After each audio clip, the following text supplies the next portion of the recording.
Court వారి ఆదేశాల మేరకు ప్రముఖ పారిశ్రామికవేత్త రామ్ గారి ఇంటిని ఆస్తులను వేలం వేయడం జరుగుతుంది.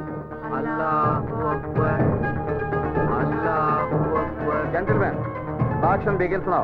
బ్యాంకు వారి పాట 20 కోట్లు. 22 కోట్లు. సాగర్ గారి పాట 22 కోట్లు.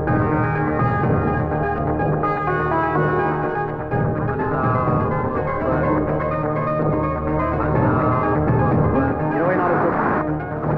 25 కోట్లు.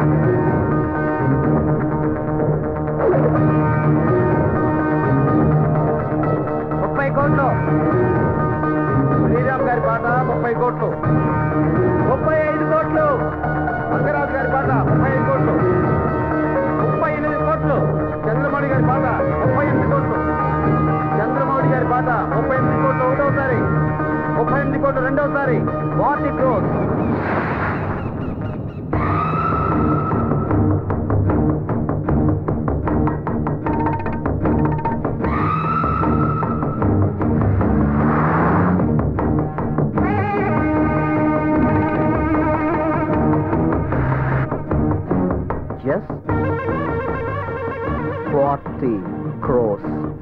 నవీన్ గారి పాట 40 కోట్లు. 40 కోట్లు ఒకటోసారి, 40 కోట్లు రెండోసారి, 40 కోట్లు మూడోసారి. Auction is over.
Morning boss.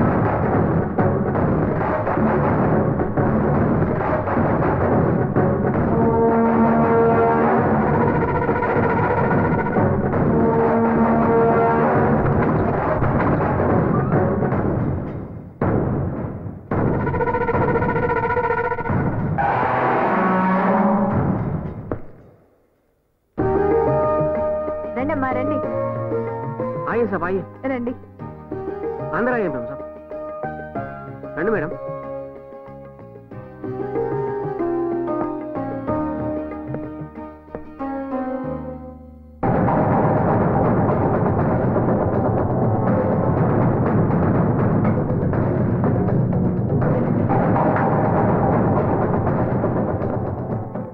Salim మీకేం ఇబ్బంది లేదు కదా సాబ్ ఇట్లాంటి చిన్న ఇంట్లో ఉండడం మీకు ఇబ్బంది సాబ్ మాకేం ఇబ్బంది అయినా ఇల్లు ఇచ్చింది మీరే సార్ సాబ్ అడవిలోకి వెళ్ళిన రాముడు రాముడే సాబ్ అజ్ఞాతంలో ఉన్న పాండవులు రాజులే సాబ్ సాబ్ బురాదిన్ సబ్కు ఆతా సాబ్ లేకిన్ బురాదిన్ చాలా రోజులు ఉండదు సాబ్ ఇట్లాంటి చిన్న ఇంటికి రావడం మీ దురదృష్టమే సాబ్ కానీ ఈ సేవకుడి ఇంటికి రావడం మా అదృష్టం సలీం సలీం నువ్వు రామాయణం మహాభారతం గురించి మాట్లాడుతున్నావా నేను అసలైన ముసల్మాని మేం సాబ్ ఎదుటి వారి మతాన్ని మనుషుల్ని గౌరవించడం మా లక్షణం మేం సాబ్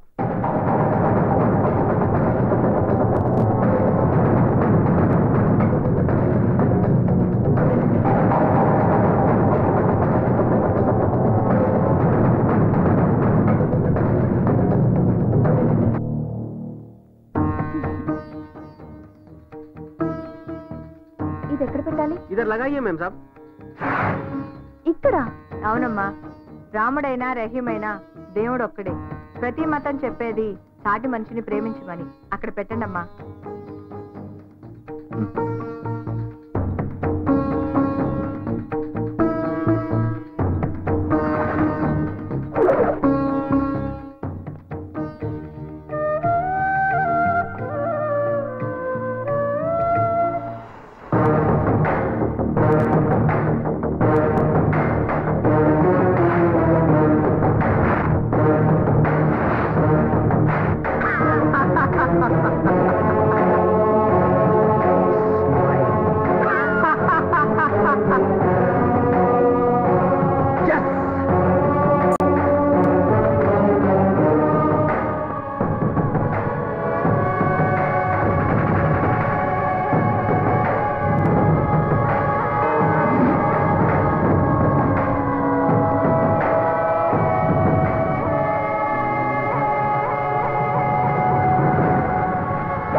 రాలేదా? ఆయన రాలేదు. వచ్చుంటే బాగుండేది. సర్లే అమ్మా.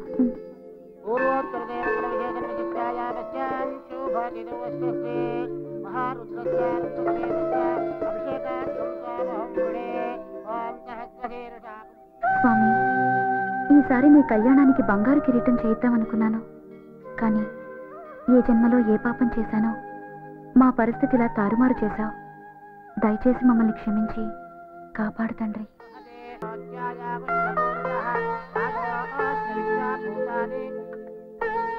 అమ్మా, మీరు పంపిన నాగాభరణం వచ్చింది. మీరు రామ్ గారు వచ్చి స్వయంగా ఇచ్చుంటే ఇంకా బాగుండేది. నాగాభరణమా?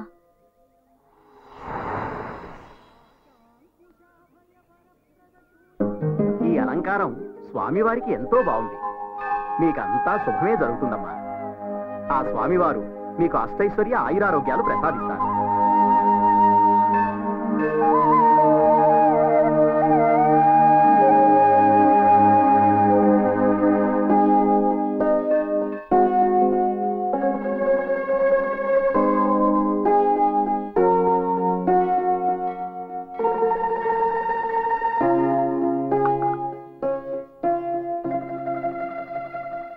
ఎవరు పంపించుంటారు?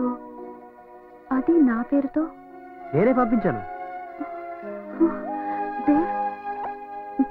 నువ్వా? అవును, నేనే. నువ్విచ్చిన మాటను తప్పితే నువ్వు ఓర్చుకోగలవేమో, బట్ నేను సహించలేను. అందుకే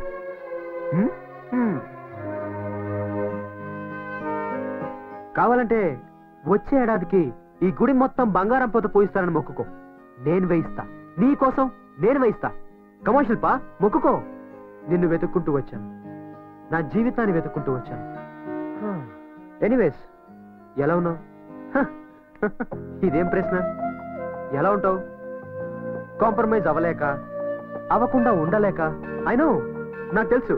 నువ్వెలా ఉన్నావు? ఇది చిన్న ప్రశ్న. నేను ఎలా ఉంటానో నీకు తెలీదా? మీ అమ్మగారు ఎలా ఉన్నారు? అమ్మ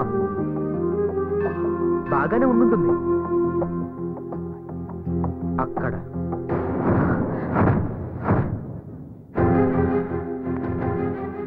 అంటే నువ్వు వెళ్ళిపోయావని తెలియగానే అమ్మ కూడా వెళ్ళిపోయింది. నేను మాత్రం ఇలా చస్తూ బతుకుతున్నాను.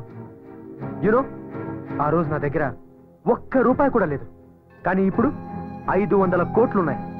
ఎలా సంపాదించానో తెలుసా? ఎలాగైనా సంపాదించాలి అని రోడ్డు మీద పిచ్చి వాళ్ళ తిరిగాను. ఆ ప్రయాణంలో అలసిపోయేవాణ్ణి. ఆ సమయంలో నువ్వు నా కళ్ళ ముందు కనిపించి, దేవ్ కమాన్ ట్రై, నువ్వు గెలుస్తావు అని నన్ను ఎంకరేజ్ చేసేదాన్ని. అంతే, ఆ అలసటంతా మర్చిపోయి అడుగులు అడుగు వేసుకుంటూ వచ్చాను. అలా అడుగులు అడుగులేస్తూ 500 కోట్లు సంపాదించాను. కానీ నువ్వు లేని ఈ డబ్బు నాకు చెత్త కాయతలతో సమానం. అందుకే నిన్ను వెతుక్కుంటూ వచ్చాను. ఎస్,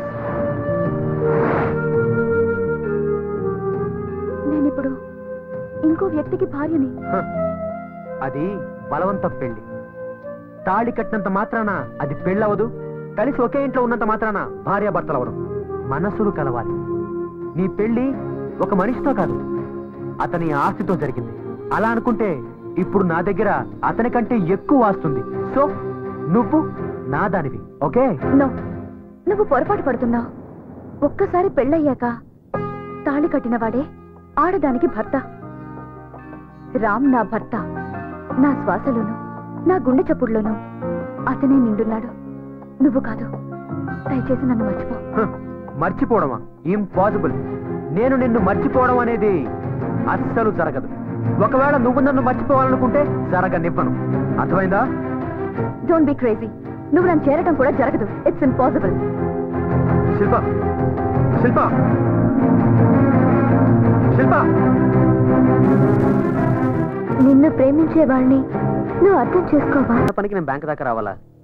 ఇవన్నీ నా ఆఫీస్కి పంపించచ్చు కదా సార్. సారీ సార్, కొన్ని ఫార్మాలిటీస్ తప్పవు. లైఫ్లో అన్నిటికీ కొన్ని రూల్స్ ఉంటాయి. కానీ అన్ఫార్చునేట్లీ లైఫ్కి ఏ రూల్స్ లేవు. ఎవరికి తోచినట్టు వాళ్ళు బతికేస్తుంటారు. అంటే? అంతే కదా.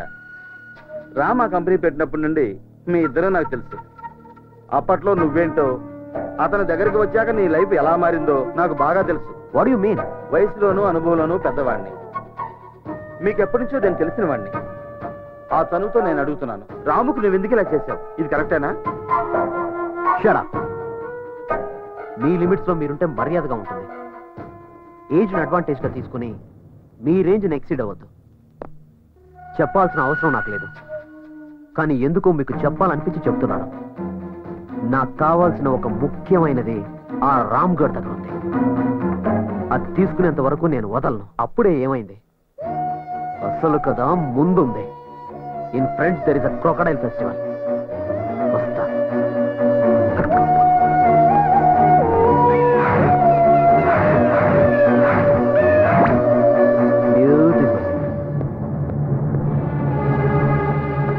Hello sir. రామ్ కూర్చో. Thank you sir. నా లోన్ సంగతి? రామ్, మీ కంపెనీ డిపాజిట్స్ అకౌంట్స్ మా బ్యాంకులో పెట్టమని మీ ఆఫీస్లో అపాయింట్మెంట్ కోసం గంటల కొద్దీ వెయిట్ చేసే రోజులు నాకు గుర్తున్నాయి. అదంతా ఫ్లాష్ బ్యాక్ సార్. అలాంటి మీరు ఇప్పుడు లోన్ అప్లై చేయడానికి వస్తే నేనేమి హెల్ప్ చేయలేకపోతున్నాను. సారీ, ఈ బ్యాంక్ నాది కాదు. నేను ఎంప్లాయీని మాత్రమే. సెక్యూరిటీ లేకుండా లోన్ ఇవ్వడానికి ఈ బ్యాంక్ పాలసీలు ఒప్పుకోవు.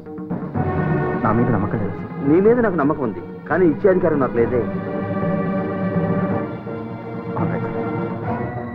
రామ్, ఈ హెల్ప్ నేను చేయలేకపోయినా నీ వెల్ విషర్గా ఇంకో హెల్ప్ చేయగలను. ఇప్పుడే నవీన్ వచ్చేళ్ళాడు. అతనితో నేను మాట్లాడాను. ఎందుకో అతన్ని మీద పగబట్టాడు. నీకు ఏదో ఆపద తలపెడతాడని అనిపిస్తుంది. జాగ్రత్తగా ఉండు. It's all right sir.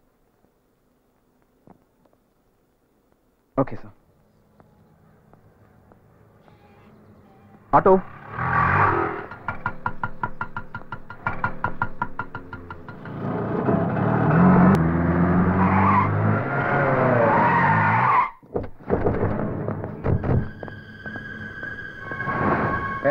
ఎవరు?